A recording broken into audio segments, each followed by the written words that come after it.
Hey everyone, Rabbit Hedgehog here, and we want to thank our sponsors before the start of this video.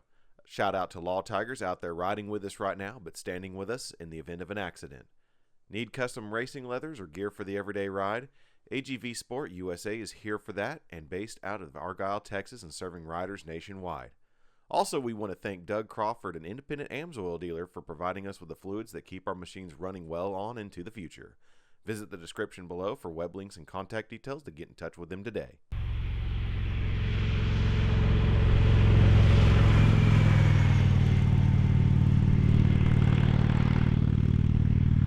What's up, everybody? This is the Rabbit Hedgehog with Indian Motorcycle of Oklahoma City, and today we're going to take out a used motorcycle, the 2023 BMW R18 B, or Bagger.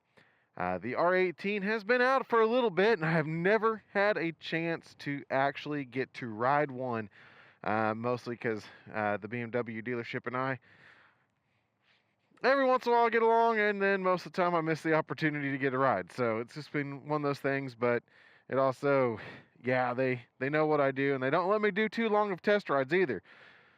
So I never had a chance to really get a good one in and be able to ride and show you guys what these things can do, because they are a very unique offering from BMW, because you do have that massive horizontally opposed 1800cc, roughly 110 or 109 or so cubic inch engine that is on this thing. So this is very much their answer to the American bagger market and the American cruiser market. The cool thing is the details on the R18. Beautiful chrome finishes.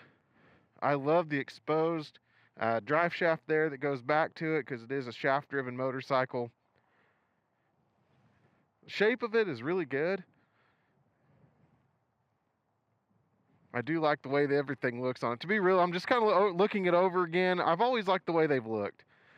This one is a 719 option, so slightly different, better paint, different seat.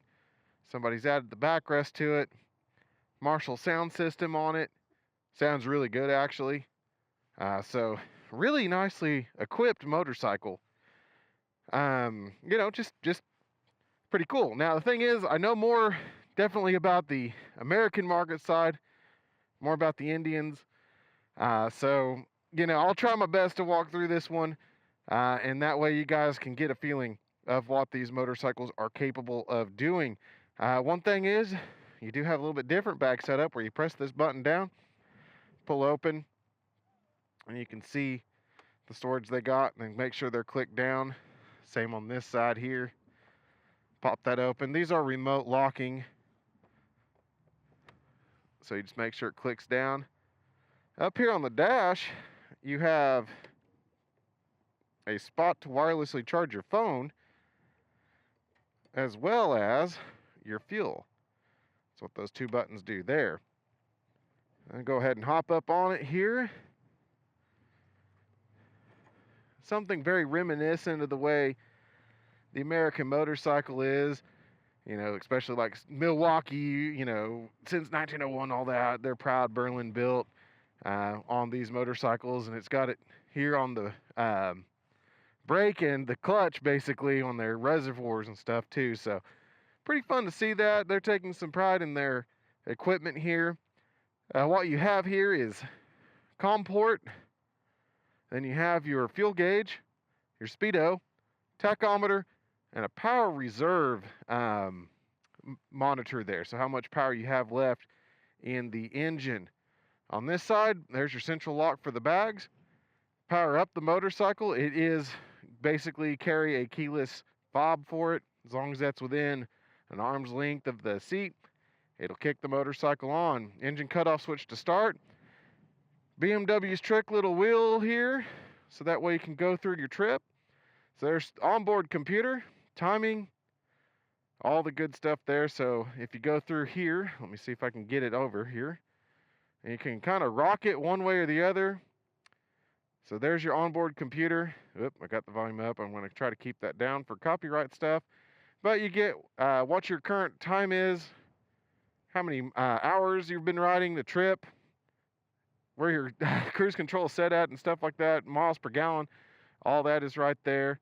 There's a couple of different versions of that. And then, of course, if you go to the menu, you can look at different things too. So you can access here, like your media, and if you press the button, it will tell you which way you're going. So there's no connection to any media right now, so we'll go over to the next, and that's rocking that wheel back and forth. So there's like the radio, the navigation, the telephone, the settings, and everything. When you press down, it actually shows you kind of the cool and the graphics, which way to go with it. Here's your assist and stuff. So if you click into it, there's your cruise control and your traction control, stability control, and everything of that nature. If we click back here, we can go to heating, because this does have heated handle grips. Right now they are on 3 and 4 is what that is saying. I'm going to go ahead, and I don't necessarily need them right now, so I'm going to turn that off there, and then back it up here, and then turn this guy off. And like I said, it's pretty intuitive. It does take me a second because I'm used to paddles and stuff. But once you get used to this, I'm still doing it wrong. Once you get used to it, it's not so bad. It's just getting back used to the directions it goes, because I don't use BMWs every day, clearly. And because you got to go, you rock it this way for forward, rock it this way for back. And I kept doing it the wrong direction. I was trying to push forward and stuff. So that was on me being an idiot. So your alarm settings, lights, system connections, system settings, all the good stuff is right there. Information display, how all that works. And again, you can just kind of go through there and choose the options and enter in and do all that good stuff. I'm going to go to my vehicle here, and that way you can just see, like, there's the check, current to empty, voltage on the battery will spin up, and get tire pressure monitoring on this as well. If you go over to the next one, there's your onboard computer for the first trip and the second trip as well. And then there's just your tire pressure readouts right there. And then service requirements when the next one is done and all that good stuff. All right there on the fly. And you can, of course, back out and just go to this general spot here and see that. This does have a forward-looking radar, and that's what that is up there. You also have some buttons up here. This is the cruise control, so you slide this on and off. If you slide it to the on position, you set and resume with the little paddle there. So this right here is controlling your following distance and when it's going to set off on the adaptive cruise control, because this does have the adaptive cruise control system. Your hazards, menu, modes, you got rock, rain, and roll. You know, I don't know which one's the most powerful. I'm going to assume rock is, so I'm going to leave it on rock. Why not? Turn signals, of course, are down here. Press center to cancel, and horn. Pretty loud horn there. Little round mirrors. You do have adjustable levers on both sides for your clutch and your brake. We'll go ahead and fire this bad boy up here. Typical lights, you got to speed up to get your ABS and your traction control lights to go off. All that good stuff is down there as well. You have a big gear indicator over here on the upper right. Your speed is on the left. Cruise control set ready is on, and it tells me that as well. So we'll get going on this. Now, the one thing about the R18 is this one is more of a, well, let's call it seating posture of a sport tourer. So your feet are actually more in the middle. There's a good reason for that, though, and that's because the engine is so dadgum big that you really can't do forward controls on this without adding some steps and stuff on the actual engine itself. So you have to put some floorboards out there that connect to a certain thing, and I've seen it before on one of these, and it is kind of weird, but hey, that's what you got to do when your engine is that big and in front of you. Now, the one thing about the R18 is it is super low to the ground. So when you're sitting on it, you're very much bent knee. And the weight of the motorcycle, and I'll post all the other details and fine details about weights and everything down below in the description. But it's very low to the ground and very easy to ride if you're a little bit of a shorter person. But it is a little crunched for a little bit of a taller person. Now the nice thing is that this motorcycle does come with a heel toe shifter, and I always appreciate a good heel toe shifter.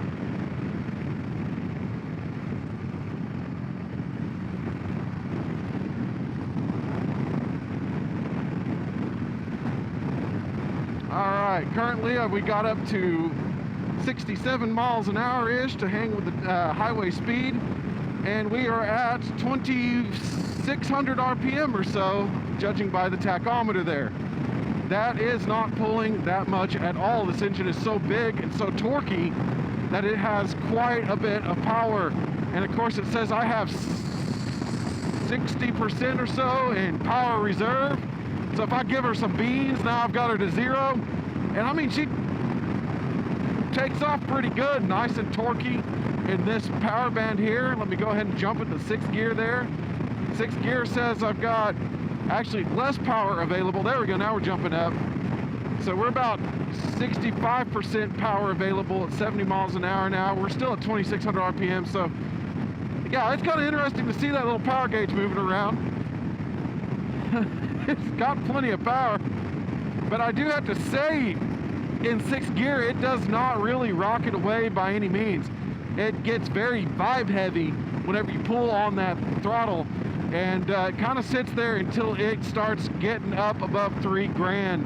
So there it goes, and then we're starting to get a little bit more power, and then it starts to get a little bit better. And of course, you're getting well above the speed limit at that point, and you shouldn't be playing that way anyway. So there is that. Braking on this motorcycle is, of course, handled by twin discs up front, single disc in the rear, and it is a linked package, I do believe, on these motorcycles. I will, again, correct myself if I need to, but that means if you press on one, like if you pull in the front lever or you push in on the back brake, it will activate a little bit of the other to help you out as well. We will try to test that to see if that is the case or if it's one or the other. I'm going to go ahead and activate the active cruise control here. We have cruise control set now, and you can see that it sees a car in front of me with a green icon there telling me that there's somebody there. And right now we are cruising at the speed we have it set to, but as I catch up to this Tesla here, we will actually see this motorcycle on its own start to slow down as it is doing now.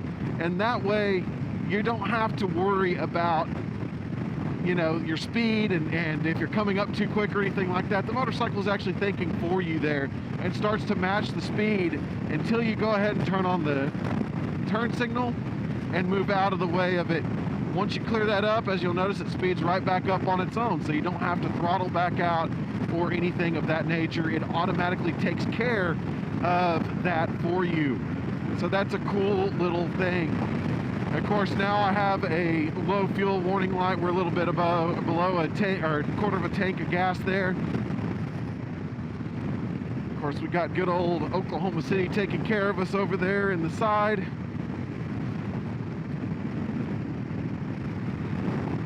On his BMW of all things.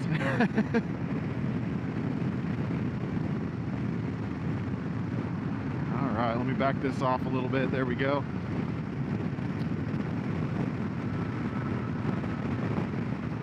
All right, there we go. I like that better. All right. So riding the motorcycle, I have to say, with the backrest on it, this one is a little too cramped for me. Again, Rabbit Hedgehog is about 6 foot tall, 32-inch inseam, and really long middle portion with short arms. I like the way my hands go to the bars. I love the way that my elbows are bent, so everything falls straight down to the elbows and straight out to the bars with a nice bend, so that way I can get good turning motion.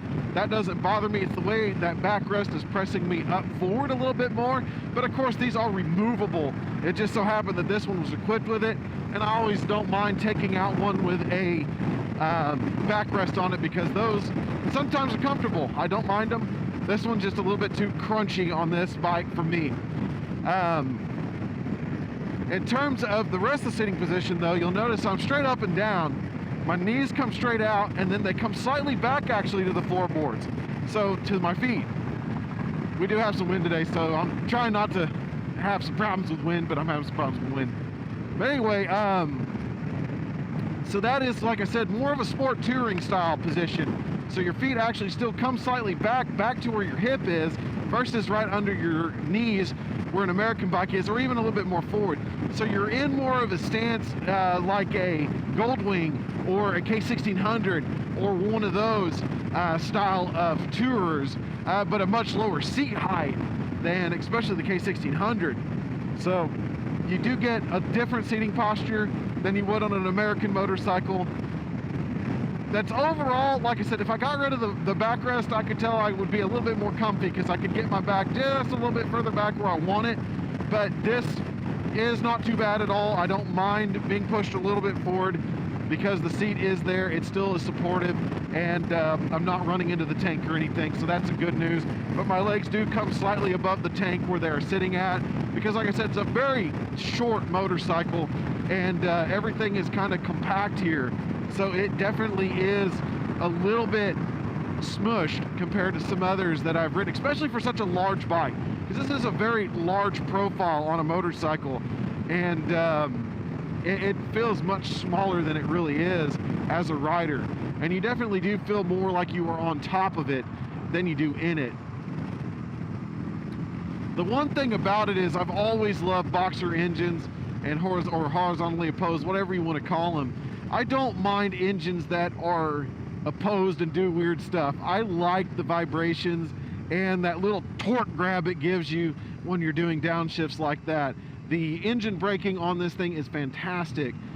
Turning on it is very good as well. It's very compliant on the turns. Coming up here, we'll get a little bit more speed. We still got some salt and sand on the road, so I'm trying to take it easy. But yeah, it turns really well, turns in nicely. It's very stable. The acceleration is remarkable. Such a great acceleration on this thing in rock mode. Like I said, I don't even know if that's the top mode. I don't really want to be in another mode. I like where it's at right now. So it's a fun little ride, that's for dang sure. When it comes to the wind, this is a non-adjustable windscreen on it, so you can't get it up a little bit like you can on some. This one you definitely do deal with it where it's at. But overall, especially if I compare this to my Moto Guzzi MGX21 when I had it, the fairing on this one is a ton better. The MGX21 was good for the rider alone, but because of the way the double bubble was and the way the wind came off, it caused a weird turbulence behind the rider. This bike, if I lean back, I don't feel any additional turbulence. It actually slices through the air very nicely, but there's definitely some turbulence at the top of the helmet for a taller rider. So I can definitely feel that and hear that. Of course, today we got like 31-mile-an-hour winds, quite literally, and you know, it's moving a little bit with the wind because it does have a slab profile to the side. But other than that, it is really stable on the road because it's a very weighty bike, and it very much will hold the road very nicely. So the suspension on it is very good. The front end is very compliant. I don't feel any chomp on these Oklahoma roads going over it. Usually the front will get a little bit bouncy on certain motorcycles, and this one does not have that problem at all. And the rear is supple and nice. It just rides really well. Like I said, it's got a sporty feel to it, very tight, very easy to maneuver. And despite the fact that you would think that big engine would kind of cause a little bit of trouble, it really does not. It's very compliant, very easy to steer.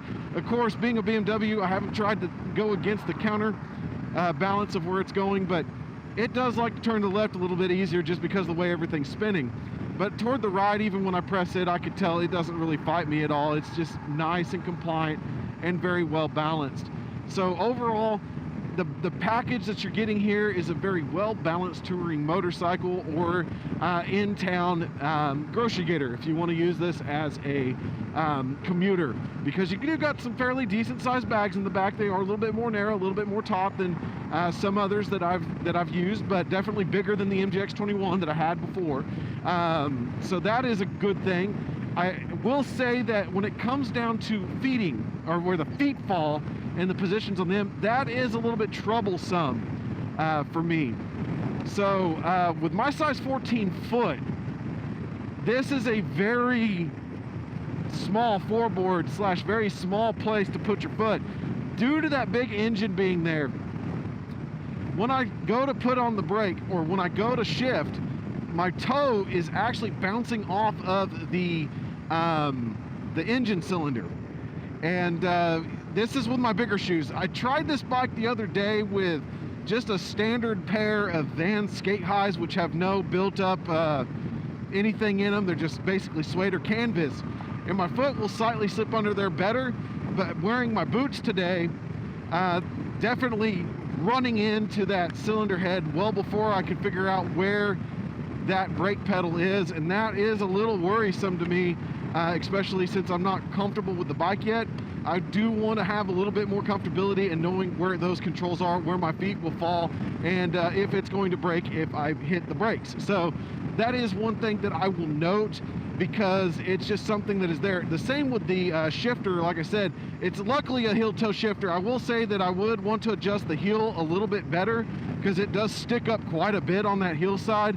And the toe is probably a little too far down for my liking as well, because I cannot, and this is again my size of foot, I cannot use the toe shifter in the event that I need to, because I cannot actually get under it. Where the floorboard is and where the shifter is, my foot simply does not fit there. So I have to do everything with that short little shifter peg and that taller peg. Like I said, the taller peg doesn't necessarily bother me too much. I just, as a preference, would want that to be down a little bit more, but definitely on the front side, in the event that you're definitely needing it, something goes wrong, it's going to be hard for me to shift with the floorboard / that peg just being right there and my foot not being able to slip between it at all. So that's going to be an ergonomic problem just because of how I'm shaped. It's not going to be for everybody. So just FYI on that, because overall this is a very nice riding motorcycle. It is a very comfortable motorcycle. The engine is spot on with the power. I love the way it delivers it. I love the meatiness of this engine, and I like the character. I know some people are not a friend or not a fan of bikes that suddenly just rip on you, but I mean, if you notice, you see that little twitch to the left there whenever I pull it. Boom, see that twitch? I'm not even moving. This is all it doing that. So it will twitch over to the left a little bit whenever you pull hard on it. I had a Moto Guzzi that twitched to the right. I mean, you just get used to it when you have a horizontally opposed or a sideways V-twin. So for me, it's kind of a cool little character trait, and it's just fun because you can feel the torque work, you know. For me, that's exciting. I don't know what it is about that, but having a fun boxer engine or a horizontally opposed engine, or also the wrong way V-twin like a Moto Guzzi, it's just hilarious to me. Like I said, turning to the right's not a big deal on this thing. It's not trying to pull itself over, and I even accelerated a little bit to see if I can get that left twitch to cause problems, but it smoothly handled it just fine. It rides really nicely, and like I said, you can hear it in my voice. There is no chop whatsoever. Everything's very well sprung and very well handled on this motorcycle when it comes to the suspension side. All right, we're gonna go ahead and exit off here, and we're gonna do some testing of the brakes as we come off of this ramp. So I'm gonna make sure nobody's behind me here. Get those downshifts in. Like I said, this thing has incredible engine braking. And let's see, nobody's behind, so I'm gonna go ahead and cut over. Yep, that's link braking, because I definitely can feel the rear is part of that. So that's a good deal. Very nice bite on those brakes. Very well done on that. Of course, BMW is very well known for making very good quality motorcycles.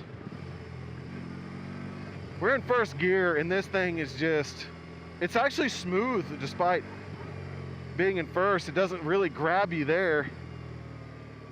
I'm just letting it do its engine torque, or its engine braking right here.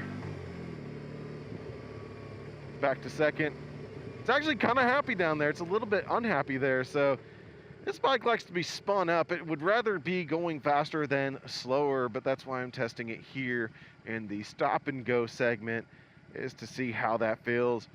Sitting at an idle, I don't know if my camera can convey that, but it actually sits there and pulses. and you could see a definite left and right pulse in the fairing there from that engine just idling.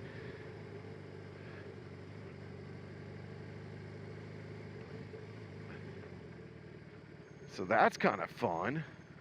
Oh, getting into that shifter is just all wrong.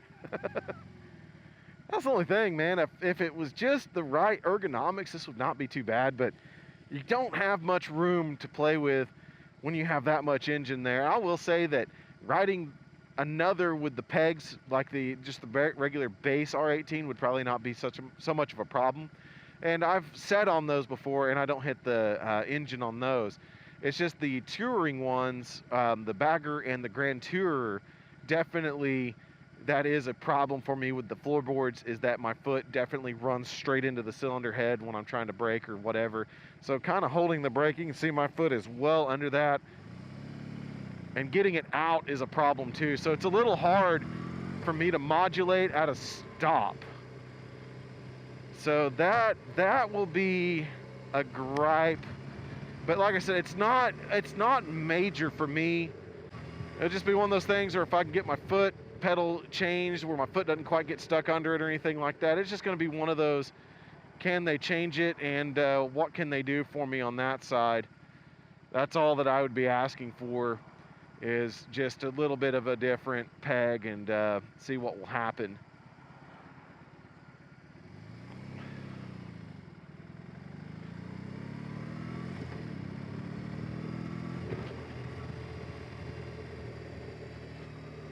Yeah, it just likes to be faster, but you don't have to really shift that much because first gear's pretty dang tall. Oh man, still bumping that. Hey, look, R2D2's the pilot on that guy right there. Didn't know we had X-Wings in Oklahoma. But yeah, back to that. Look at the pulse right there. That's kind of an interesting thing to see. Feeling that torque, basically pulling that bike slightly over.